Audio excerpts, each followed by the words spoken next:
fakta terbaru kasus Subang, pernyataan pengacara Yoris dan Yosef, Rohman Hidayat soal Danu harus diuji.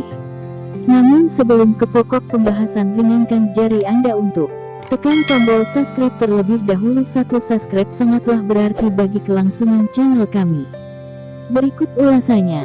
Sudah hitungan hampir setengah tahun, pembunuh ibu dan anak di Subang ini masih belum terungkap pelakunya. Meski Kapolda Jabar Irjen Pol Suntana sudah menyebut awal tahun 2022 ini akan diumumkan, tapi belum ada tanda-tanda. Terlebih dimunculkan sketsa wajah pembunuh ibu dan anak di Subang tersebut yang menandakan pelakunya diduga bukan dari 69 saksi yang diperiksa. Rohman Hidayat, penasehat hukum Yosef Hidayah dan Yoris Raja Amarullah, menyebutkan kalau saja pelakunya kliennya berarti tak usah membuat sketsa karena orangnya sudah jelas ada, berarti memang pelakunya di luar dari klien kami. Masalah ini sempat dibahas dalam segmen analisa Anjas Asmara, dosen Chulalongkorn University Thailand dalam kanal YouTube dengan judul mengejutkan, Danu tegas sebut Yosef dan Mimin pelakunya di BAP. Tapi kok, yang tayang pada Jumat tanggal 7 Januari tahun 2022. Analisa Anjas itu mengupas soal pernyataan Rohman Hidayat di Des Jabar, yang menyebutkan soal perkataan Danu saat di BAP menyebut nama Yosef dan Bu Mimin. Namun pernyataan Danu dengan nama lengkap Muhammad Ramdhanu itu tidak mau menandatanganinya.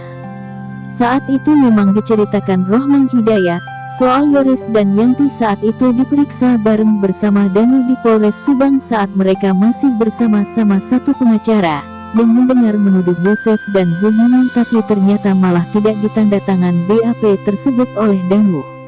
Alasan tidak ditandatangan menurut Rohman Hidayat sesuai cerita Yoris dan Yanti bahwa karena apa yang dituangkan dalam BAP tersebut adalah karangan belaka.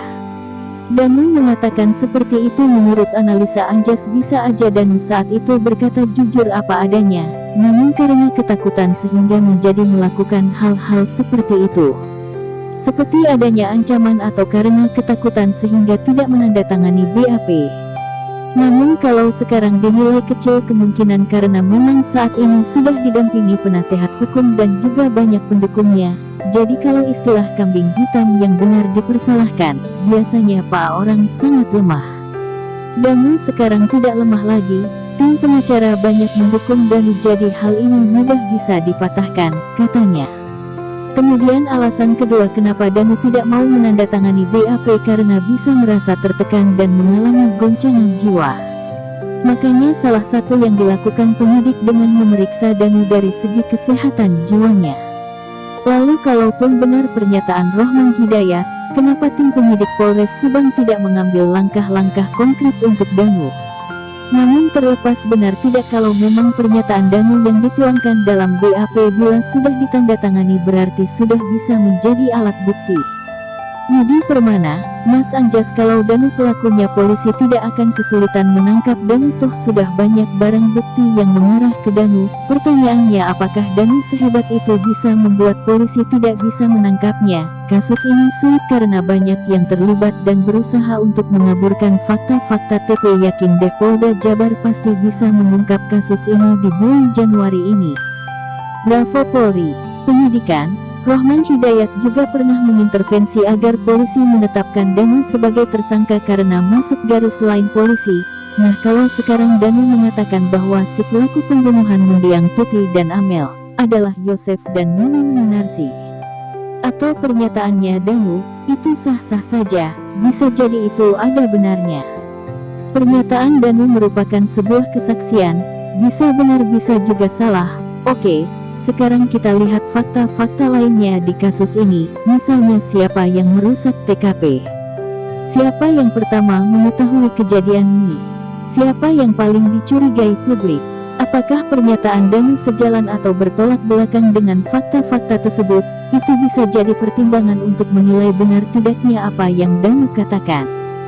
Jika Danu pelaku utamanya atau pelaku tunggal 2-3 hari kasusnya kelar, tapi berhubung pelaku yang sesungguhnya cerdik, DLL, kasusnya sulit diungkap. Danu berubah-ubah saat interogasi, bisa jadi pelakunya dia sudah tahu, bisa karena takut intimidasi dan intervensi pihak lain. Kepentingan Danu membunuh apa? Kalau Danu yang membunuh, siapa yang menyuruh? Seperti diketahui, Rohman Hidayat, kuasa hukum Yosef dan Yoris, menyebut bahwa kliennya telah memergoki Danu yang tidak mau menandatangani BAP.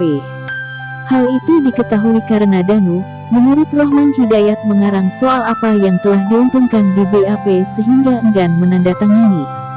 Bagaimana